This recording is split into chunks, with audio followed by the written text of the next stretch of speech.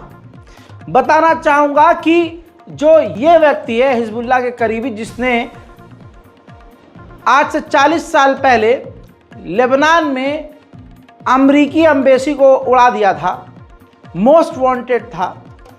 बता दूं कि ये पेजर ब्लास्ट में कमांडर घायल था और कल सुबह ही यह अस्पताल से डिस्चार्ज हुआ था। और ये एक ऐसी बटालियन का कमांडर था जिसका नाम अदवान बटालियन था। यह हिजबुल्लाह की एक खतरनाक बटालियन थी और इस बटालियन के एक साथ 20 कमांडरों को ट्रैक करके इजराइल ने कत्ल कर दिया है। किसी को गोली मारी है, किसी को धमाके में उड़ा दिया है, और जो सबसे खतरनाक अमेरिका और इजराइल के लिए व्यक्ति था उनको भी कत्ल कर दिया है, ऐसा इजराइल ने खुद कहा है। अभी 1 मिनट पहले लेबनान के ऊपर जो इजराइल का हमला मैंने दिखाया है उससे जुड़ी एक और खबर जान लीजिए। अमेरिका में यूएन की मीटिंग के बाद ईरान के विदेश मंत्री सीधा उड़ान भरकर लेबनान उतरने वाले थे, लेकिन लेबनान की राजधानी बैरूत पर जैसे ही इजराइल ने हमला किया उनके जहाज ने यू टर्न ले लिया और वो सीधा ईरान चले गए। हजरात, जंग का ऐलान हो चुका है। लेबनान ने आधिकारिक तौर पर आने वाले 7 दिनों के लिए अपने पूरे लेबनान में सरकारी छुट्टी घोषित कर दी है। खासकर पूरी तरह से स्कूलों को बंद कर दिया गया है। 7 दिन तक कोई स्कूल और कॉलेज नहीं खुलेगा। इस चीज़ को देखते हुए इजराइल ने भी नॉर्थन इलाके में रहने वाले इजरायलियों को वार्निंग दे दी है कि आप आने वाले हफ्ते 1.5 हफ्ते तक शेल्टर के अंदर रहिएगा। दोनों के बीच, लेबनान और इजराइल के बीच खतरनाक जंग की बू आ रही है। वहीं ताइवान के इकोनॉमी मिनिस्टर ने साफ आकर सफाई दी है कि जो पेजर लेबनान में ब्लास्ट हुए हैं वो मेड इन ताइवान नहीं है। सुनिए।我们所了解的状况哈，这家公司所生产的这个 BB 扣里面所有的零组件应该是不会爆炸的。那这家公司呢，大概这2年大概出口了26万套的 BB 扣从来没有发生过爆炸的事情，所以我们可以很肯定的讲，台湾生产的这个 BB 扣是不会爆炸的。如果照目前的舆论来推论的话，那我们就是尽量来协助厂商，那么让厂商可以完全的表露他过去的这个做法。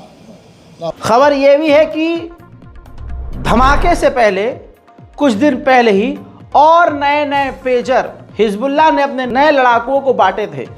उस पर से बड़ी बात यह है कि इसकी जांच करी गई थी हिजबुल्लाह के द्वारा पेजर की, लेकिन फिर भी वो इसके अंदर के विस्फोटक को नहीं पकड़ पाए और हादसा हो गया। लेबनान के और बैरूत के ऊपर जो आज मैंने वीडियो दिखाया जो इजराइल ने हमला किया, इस हमले में अरब मीडिया ने दावा किया कि ईरान के ये एक सीनियर कमांडर बैरूत में मारे गए हैं, लेकिन ईरान ने आधिकारिक तौर पर इनकार कर दिया है कि नहीं, ऐसा नहीं है। लेबनान से हजारों की तादाद में घायलों को ईरान भेजा गया है। अब ईरान में जब उनका इलाज हो रहा है तो ऐसे में ईरानी राष्ट्रपति पेज़ेश्कियान उन लेबनीज घायलों के हालचाल के लिए अस्पताल पहुंचे। वहीं बड़ी खबर जो सबसे ज़रूरी है वो ये कि अमेरिका इजराइल को रोकने की कोशिश कर रहा है, क्योंकि अमेरिका को डर है कि इजराइल की सेना लेबनान के अंदर घुस सकती है और अगर ऐसा होता है तो पूरे मिडिल ईस्ट में आग लग जाएगी। वहीं खबर ये है जो बहुत बड़ी अपडेट आपको दे रहा हूँ, जल्दी जल्दी इस वीडियो को शेयर कीजिएगा और हमारे चैनल रज़ाग्राफी अनस्क्रिप्टेड को सब्सक्राइब कर लीजिएगा ताकि आपको तमाम अपडेट्स मिलते रहें। बड़ी खबर यह है कि इस वक्त इजराइल के प्रधानमंत्री नेतन्याहू सबसे बड़ी मीटिंग कर रहे हैं।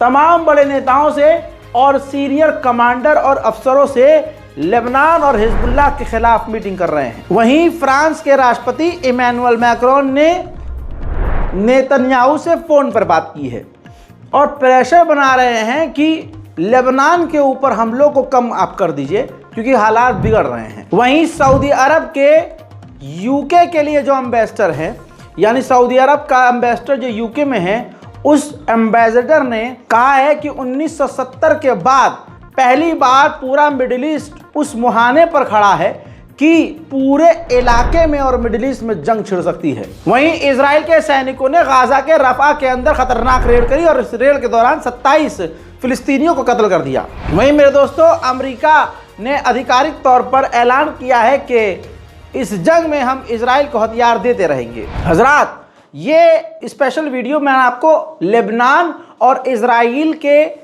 कॉन्फ्लिक्ट के बारे में जानकारी दी है इस वीडियो के अंदर, लिहाजा इस वीडियो को मैक्सिमम शेयर कीजिए।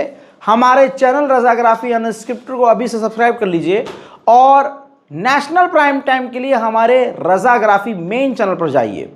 दोनों चैनल को सब्सक्राइब करना ज़रूरी है क्योंकि दोनों पर आपके लिए बेहद अहम और बड़ी बड़ी जानकारियां आती रहेंगी। इस बारकोड का इस्तेमाल कीजिए ताकि गाज़ा और फ़िलिस्तीन की हम कुछ तो मदद कर सकें, और कुछ नहीं कर सकते तो दुआओं में गज़ा और फ़िलिस्तीन को याद रखिए। जय हिंद।